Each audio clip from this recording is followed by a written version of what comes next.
40 ans du Top 50. Les dessous d'une émission culte. Bonus. Interview de Sloan par Julien Pichenet. Bonjour Sloan. Bonjour Julien. On est ravis de vous accueillir sur Europe 1 pour évoquer les 40 ans de ce tube extraordinaire que tout le monde connaît, Besoin de rien, envie de toi, et les 40 ans de cette année 84 qui, il faut le dire, a été incroyable pour vous. C'est l'année de naissance du Top 50, mais c'est aussi l'année donc de Besoin de rien, envie de toi, et on célèbre en cette fin d'année 2024 les 40 ans donc de cette émission que je crois vous connaissez bien, et parce qu'elle a eu un rôle évidemment très important dans votre carrière. On va Sloan tout d'abord refaire le film de cette année 84, année extraordinaire pour vous. On va même rembobiner un petit peu plus. On va aller jusqu'en 83 parce que c'est l'année où vous rencontrez Peter avec qui vous chantez cette chanson Besoin de rien, envie de toi. Vous avez à l'époque 26 ans, 27 ans. Oh, un petit peu plus. Ouais, un petit peu plus de 30. Vous avez déjà une énorme expérience. Oui. Vous avez travaillé, vous êtes membre de la bande à Basile. Oui. Vous avez été choriste pour Céline Dion. Enfin, vous avez déjà un gros CV quand débute l'année 84. Oui, énorme. J'avais fait avec ma petite sœur beaucoup les chœurs pour toutes les vedettes françaises. Ça, c'était important aussi. Et j'avais déjà, pas mal de choses. Et puis dans la bande à Basile, c'était super aussi parce que j'ai toujours des nouvelles, on se téléphone, on se voit de temps en temps, et d'une partie, bien sûr. Et puis, la rencontre avec Peter, en 1983. Donc c'est fin 83 à peu près, un an avant le premier Top 50. C'était, avant le Top 50, avant qu'on enregistre. On s'est rencontrés au studio du Palais des Congrès. Comment ça s'est passé alors? Parce qu'on a dit, on a pu lire que c'était pour le tournage d'une musique de pub, mais pas du tout. Mais pas du tout. J'étais au studio du Palais des Congrès pour faire 3 titres avec 60 musiciens d'une comédie musicale qui va voir le jour en 2026. Faut le temps. Ah ouais. Et c'est une symphonie celtique et il y avait 60 musiciens et j'enregistrais 3 titres de la comédie musicale. Et j'étais dans le studio A et dans le studio B, il y avait un jeune homme, un monsieur, très beau garçon d'ailleurs. Qui lui aussi avait déjà une grosse expérience. Bien sûr. L'opéra rock, la Révolution française, tous les génériques de dessins animés qu'on regardait enfant. Oui, il a fait beaucoup de choses. Ouais. Et donc, il était en train de mixer un disque de dance et c'était la propriétaire du studio qui le produisait. Il dit, va voir, il y a une fille qui fait un truc étonnant dans le studio A. Et il est venu voir, il est venu écouter, et c'est là que nous sommes rencontrés. Mais bon, la mayonnaise a pas pris tout de suite, il a fallu un petit peu de temps quand même. Donc là, oui, parce que entre le moment où vous vous rencontrez et le moment où vous vous dites, bon, allez, on va enregistrer ensemble. Il s'est passé quelques mois, on s'est vu plusieurs fois, on a été dîner avec des amis, on s'est retrouvés ensemble, mais à l'époque, la bande à Basile, on faisait 150 galas par an. Donc j'étais jamais là. Et donc, on a continué à se voir, et puis un jour, il me demandait de faire des voix dans ses maquettes, il avait un petit studio chez lui, et je lui dis, tu sais, on a 2 voix qui collent super bien, on devrait essayer de faire un duo. Il y en a plus. Il me dit non, moi je suis un soliste, je veux pas. Je lui dis, tu sais, on devrait quand même essayer. Et il y avait un titre qui s'appelait Ma vie avec toi, ta vie avec moi, qui était magnifique. Il avait fait un slow genre italien, avec un très beau texte d'amour. On a fait une maquette. Et à l'époque, je travaillais avec les frères Célie, qui étaient les producteurs de Claude Barzotti. Ouais. Et j'ai fait les chœurs dans ses albums à Claude, et je le dirigeais artistiquement. Et donc, j'ai rencontré les frères Célie, je leur ai fait écouter la maquette, et ils ont adoré, et puis le duo, il est né. Donc vous avez enregistré ce morceau qui sera en face A de votre premier 45 tours ensemble. Oui. Et la face B, c'est peut-être un morceau que vous avez conçu plus rapidement, je crois. Il devait mettre ce qu'on dit, la version instrumentale en face B. À l'époque, c'était déjà c'était le début des karaokés. Ouais. Et donc, les producteurs et Bernard Essardi disent, tu sais, Chantalou, on m'appelait Chantalou à l'époque, fais-nous une face B rythmée, t'as 2 heures, ça va faire travailler le petit stagiaire dans le studio de maquette. J'avais toujours ma 12 cordes avec moi dans ma voiture, tout le temps. Ma 12 cordes, je joue de la 12 cordes, j'ai toujours eu ma 12 cordes. C'était un contre-la-montre comme ça, c'est-à-dire qu'on vous a donné 2 heures pour trouver un morceau pour la face B. Oui, tu nous fais un petit truc rythmé, vite fait, pour faire la face B. On l'enregistre après, et puis le dimanche, c'était un samedi, le dimanche, on le donne à Marie Casanova pour faire le texte, et lundi, on l'enregistre. Et bon, ok, moi je pars, et puis je me concentre, je joue. Et la 12 cordes, ça me fait voyager dans ma tête. Et puis, bon, je suis quelqu'un d'un peu spécial. Je dis, là-haut, vous m'envoyez tout très vite. Parce qu'on m'a toujours tout envoyé là-haut pour les musiques. Vous m'envoyez tout très vite, j'ai pas beaucoup de temps. 20 minutes. Incroyable. Tout est venu. J'ai fait 3-4 heures de guitare, j'ai fait 5-6 chœurs, et puis je suis redescendu une petite demi-heure après avec mon titre, et ils l'ont écouté, ils ont dit, c'est superbe, c'est mieux que ce qu'on pensait, tu restes là, on fait l'orchestration avec Bernard Essardi, toute la nuit on a fait l'orchestration. Et dedans j'ai trouvé le gimmick de Black is Black. Dans le besoin de rien envie de toi, il y a Black is Black. C'est ce gimmick-là. Et il y est partout. Et j'ai trouvé ça, on a fait l'orchestration, on a fini à 5h du matin. Et c'était dans vos habitudes de pouvoir sortir un morceau comme ça en 20 minutes, ou là vous étiez particulièrement inspiré ce jour-là? Ça m'arrivait, vraiment, ça m'arrivait. Mais parce que je sais pas comment je suis fabriqué dans ma tête, mais des fois j'ai des musiques qui m'arrivent, j'ai pas ma guitare et je prends mon téléphone maintenant et je l'enregistre parce que on m'envoie des choses. Bon, c'est mon cerveau qui travaille ou c'est, je sais pas ce que c'est, mais on me l'envoie. Peu importe d'où, on m'envoie ça. Donc là, ça c'est descendu vraiment tout, mais tout. Et je l'ai fait en yaourt italien. Et sur la guitare, j'avais fait la guitare. J'avais vraiment fait un truc très bateau, très italien, parce que c'était italien, hein, le style du duo. Et puis voilà. Et donc vous enregistrez, vous concevez la musique. Ensuite c'est Jean-Pierre avec Marie Casanova, me semble-t-il, qui écrit. C'est Marie Casanova qui a écrit le texte en entier. On l'a enregistré 2 jours après.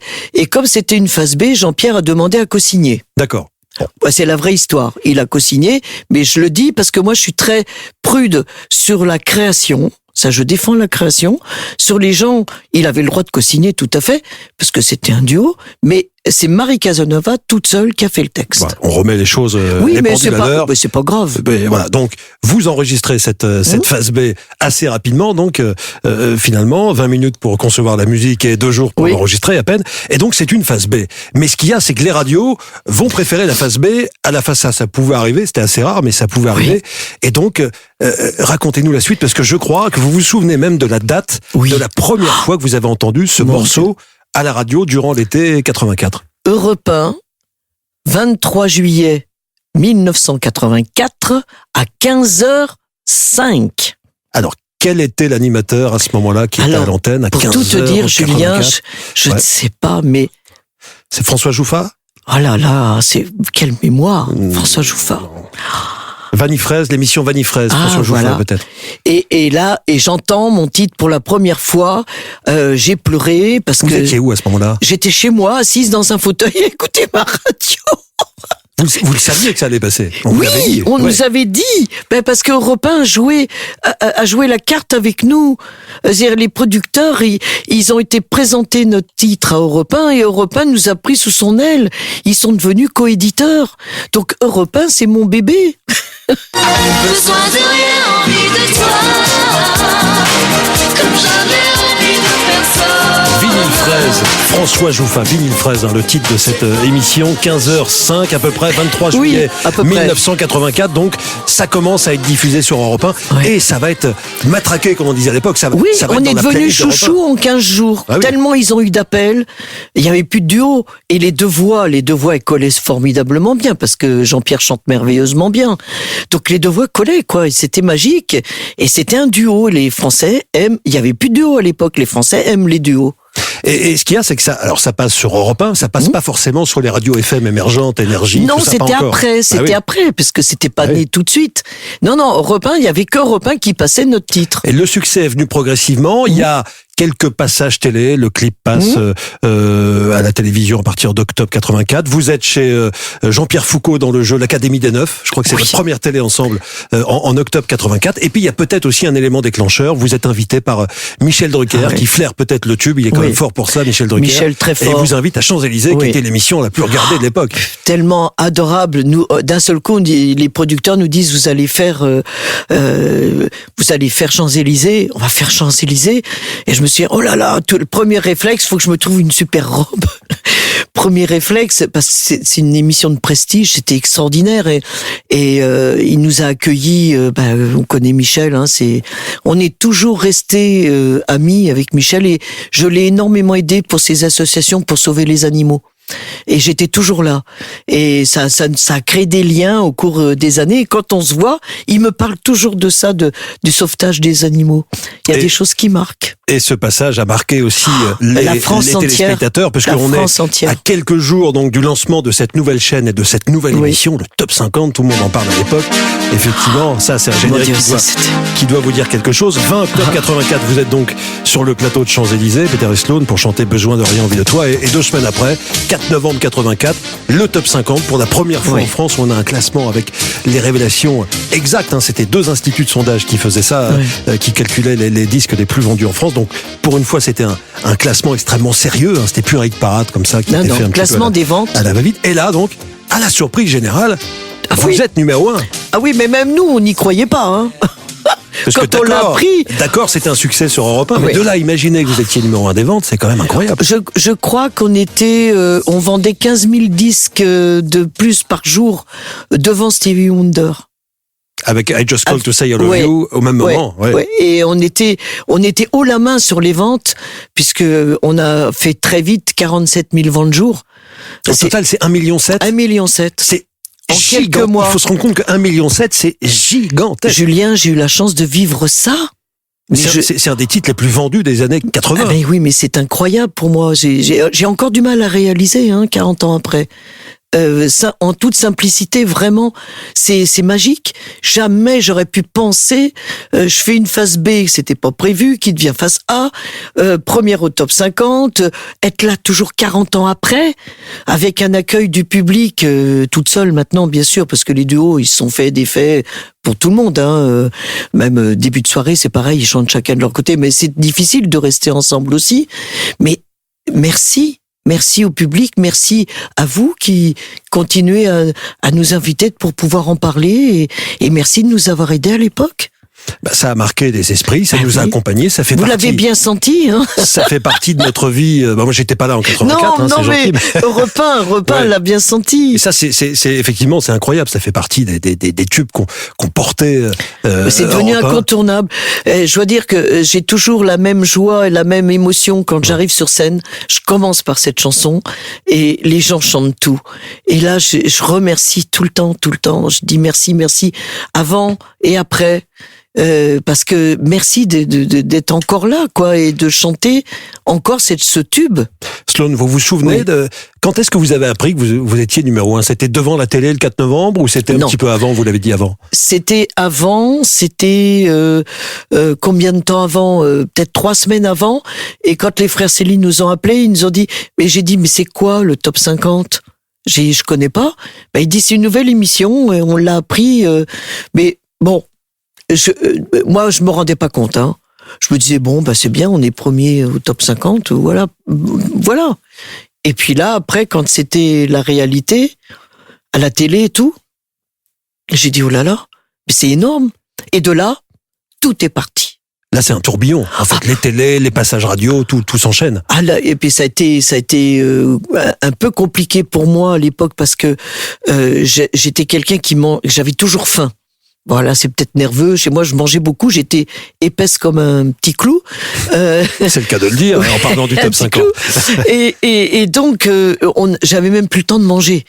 Et j'étais pas toujours trop bien parce que on n'avait pas le temps entre tout, de la promo, tout, pas le temps de manger. Et je dois dire qu'on m'amenait des vêtements dans les loges pour que je choisisse un vêtement. J'avais pas le temps d'aller en acheter. Pour les télés. Et c'était impressionnant. J'ai un tourbillon incroyable, mais tellement heureuse de faire mon métier et de rencontrer tous ces programmateurs, ces producteurs d'émissions, les artistes avec qui nous étions sur scène pour la télé. C'est là où j'ai rencontré Gilbert Montagnier. Voilà, s'est créé une amitié avec Gilbert. On se connaît depuis 40 ans. Et voilà, c'est les rencontres, c'est beaucoup de choses. Votre vie a changé grâce au top 50, en fait. Ma vie a changé beaucoup, bien sûr. forcément, mais toujours raisonnablement. Hein. Moi, j'ai toujours été une femme raisonnable. Avec le duo, je vais pas dire que j'ai acheté un château, pas du tout. Non, j'ai vécu très naturellement et simplement, et surtout, ça m'a permis de sauver un peu plus d'animaux. Parce que j'en ai sauvé de beaucoup. votre grande cause. Oui, et les chevaux de course qui partaient à la boucherie, je les rachetais au prix du kilo et je les offrais dans les centres équestres. Donc ça m'a permis de sauver beaucoup d'animaux. Vous devez souvent repenser à ces 20 minutes d'inspiration géniale quand vous avez composé ce morceau. C'est incroyable. Et peut-être aussi au moment où vous enregistrez ce disque, vous êtes malade ce jour-là, je crois. Le lundi matin. Pas été simple. Le lundi matin au studio. C'est un lundi matin. C'est un lundi matin. Oui. Envie de toi. Oui, parce qu'on a fini l'orchestration à 5h du matin le dimanche matin. Le texte a été fait le dimanche. Marie Cazeneuve a tout écrit. Il fallait aller et vite, le lundi matin, le studio était réservé et il fallait chanter. Donc moi, je chantais le matin et Peter l'après-midi. Et je suis arrivé, je pense que c'est l'émotion, j'ai fait une crise au foie. Et j'ai enregistré Besoin de rien, envie de toi en allant vomir toutes les 10 minutes. Et je me suis pas rendu compte de ce que je chantais parce que j'étais malade, mais malade, incroyable. Une crise de foie, ça me fait penser à Marc Toesca, il plaisantait souvent en disant besoin d'un rein, envie d'un foie. Oui, envie d'un foie. Et ça c'est vrai que il y a une autre anecdote là-dessus, mais je le dirai pas à l'antenne parce que c'est un peu trop coquin. Mais c'est vrai que pour les dons d'organes, besoin d'un rein, envie d'un foie, c'est pas mal.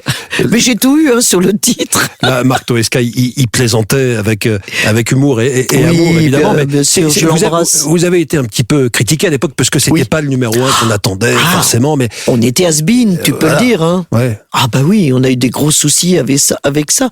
Le style, à l'époque, on n'avait rien à voir avec tout ce qui se faisait. Il y avait Balavoine à l'époque, c'était hyper branché. Dans le premier top 50, il y a Stevie Wonder, il y a Prince, il y a Scorpion. Il y avait tout ça, et nous on arrive avec et le duo en plus habillé moi en dentelle, lui gentil garçon, moi les cheveux en brushing. Là, c'est vrai on fracassait tout par rapport au reste. On n'avait rien à voir.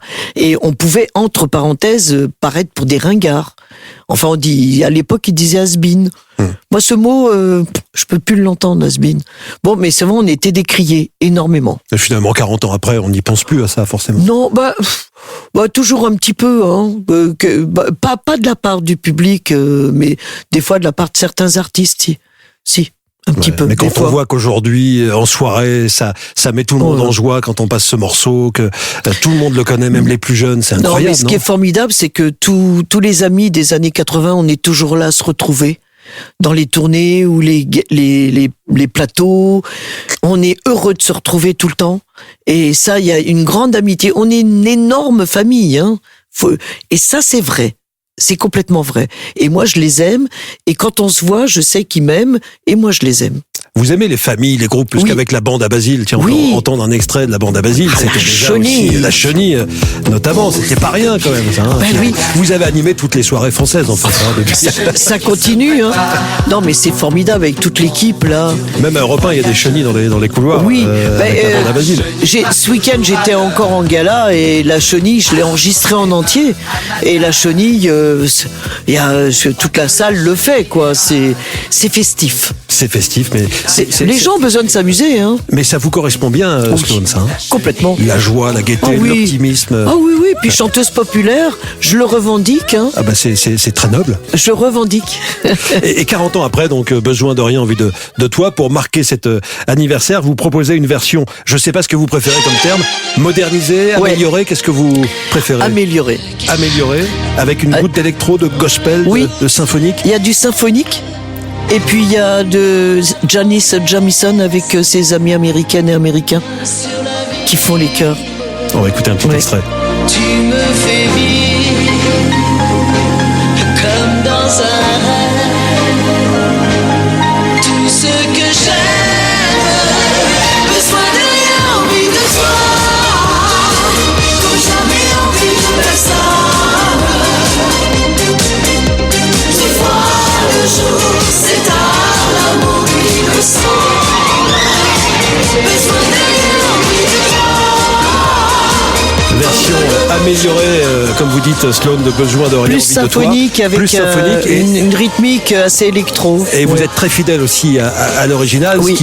ce qui conserve ce côté un petit Je peu dis le nostalgique. squelette de la chanson, Ouais. l'âme de la chanson, je l'ai gardée. Impérativement. Ouais. Quel est votre meilleur souvenir de cette époque, de 84, de cette époque top 50, si vous en avez un? J'en ai pas mal en fait, mais Vous en avez peut-être déjà Je- évoqué d'ailleurs. Hein. oui, le plus beau souvenir, c'est quand même avec Michel Drucker quand il nous a annoncé qu'on était les number one français de la France et que le peuple français nous aimait. Ça m'a touché énormément parce qu'il a ces mots. Je sais pas s'il l'a dit comme ça, mais c'est vrai que d'être aimé de la France avec un titre pour un chanteur, c'est l'apothéose, c'est le cœur qui parle, et je pense que c'est la plus belle chose qui m'a fait quelque chose, c'est que Michel nous rende hommage en nous le disant comme ça, et c'est là où j'ai réalisé que la France commençait vraiment à nous aimer, Ouais, puisqu'ils achetaient les disques beaucoup. Ouais. Et donc ça a été pour moi. Et alors, faut pas oublier, parce que il y a celui-là parce que Michel, je l'adore, je l'aime, mais je crois quand même que la plus belle chose que j'ai eue sur Besoin de rien, envie de toi, c'est le 23 juillet à 15h05. Europe 1. Europe 1. C'est là où, parce que je me suis mise à pleurer vraiment, parce que d'entendre mon titre, d'entendre nos voix, d'entendre sur la plus grosse radio, Europe 1, plus grosse radio, à ce moment-là, sûrement encore maintenant, parce que vous faites partie des grands médias, et ça, c'était énorme pour moi. Vous vous êtes pas dit à ce moment-là, mais pourquoi ils passent pas la face A et pourquoi ils ont choisi la face B? Je me suis surtout pas posé cette question-là. Non, j'ai été étonnée quand je me suis retrouvée en face A, parce que les frères Célie m'ont appelé, comme ils plaisantaient beaucoup, et les producteurs, et je dis tiens, c'est encore une plaisanterie. Et quand ils sont sortis de la maison, ils ont dit non, on refait les pochettes de promo. Il y avait 1000 pochettes d'imprimés sur le titre, et il a dit non, finalement on prend ton titre. Donc on refait les pochettes de promo avec le nom de ton titre. J'ai dit ah bon? Mais vous êtes sûr? Oui, c'est toi qui est en phase A. Et donc ça fait encore partie des choses extraordinaires que j'ai vécues. C'est une histoire extraordinaire quand même, ce tube. Besoin de rien, envie de toi. On a appris plein Julien, de choses encore avec vous. tellement de chance, c'est tellement extraordinaire, parce que d'avoir fait ce duo avec cet homme-là qui avait une voix formidable, parce que nos deux voix, faut dire comme les deux voix étaient magnifiques. Eh bien, on a plu aux Français tous les deux, le brun, la blonde, très simplement. Et 40 ans après, je suis toujours là à faire, maintenant toute seule, parce que les duos, les trios, ça se sépare et tout ça. Mais depuis 2012, je chante toute seule et je suis partout en France, toute seule. Et le public me le rend, et ça, j'espère que ça va durer longtemps. C'est un classique maintenant. C'est un J'espère classique du embêter tout répertoire le monde français. longtemps. Eh ben exactement. Et quels sont vos projets d'ailleurs, Sloan, pour terminer, vos projets pour les mois à venir? Alors pour les mois à venir, c'est de continuer à promotionner cette nouvelle version, bien sûr, de mon album, puisque je sors cet album en même temps. Le clip, défendre le clip. Oui, parce que vous avez retourné un clip aussi. Mais oui, hein. le clip, c'est sur l'amour universel, il est très beau, il plaît beaucoup, il est simple, il est nature, mais je vais me battre jusqu'au bout pour qu'on essaie de le passer en télé, pourquoi pas. Moi, j'ai bien été une phase B, je suis devenue une phase A, et je rêve qu'on passe mon clip sur les chaînes de Quand télé. vous dites l'amour Pourquoi pas. universel, c'est-à-dire que c'est Oui. plus forcément un homme, une femme, c'est Non, tout le monde, l'amour entre tous Il y a les animaux êtres dedans, vivants. il y a Exactement. des animaux, il y a des gens âgés, il y a un couple d'homosexuels, j'ai ma maman 95 ans qui vit avec moi, qui a toute sa tête, qui m'a mis dans le métier, qui est dans le clip aussi, et voilà, j'ai voulu recréer tout et le maximum de gens que je pouvais. J'ai même mon cheval, j'ai des animaux, il y a beaucoup d'animaux dedans, des mamans qui sont avec maman chat avec son petit bébé, petite maman singe avec son petit bébé, il y a des dauphins, il y a la baleine avec son baleineau. Voilà, j'ai essayé en 3 minutes et demie de mettre le maximum. Enfin, j'ai essayé, surtout Christophe Bunel qui est le réalisateur qui me suit, qui m'aime beaucoup depuis plus d'1 an et qui a fait qui a réalisé un clip merveilleux, formidable. Il y a le public. Je fais un festival, il y a 35 000 personnes, il y a tout le public. J'ai tout ça dans le clip. Je vais me battre pour qu'il passe en télé, parce que je sais que c'est pas du rap, c'est pas à la mode, mais je vais essayer quand même. Et puis il y a les réseaux sociaux aujourd'hui aussi, Oui, Internet. ça peut circuler il y a autrement. tout ça. Mais de toute façon, je suis une guerrière. Jusqu'au bout, je serai une guerrière. Écoutez, vous avez été numéro 1 pendant des mois du top 50, on vous fait confiance. Oui, Merci. 8 mois dans le top en tout. Merci Sloane pour ce bon Merci à message toi, d'espoir Julien. et d'être venu. Et tellement heureuse d'être là pour les 40 ans à Europe 1. On va se remettre un petit extrait pour se dire au revoir. C'est Sloane. gentil. À bientôt. Bisous. J'ai envie de toi, comme j'avais envie de personne. Tu vois, le jour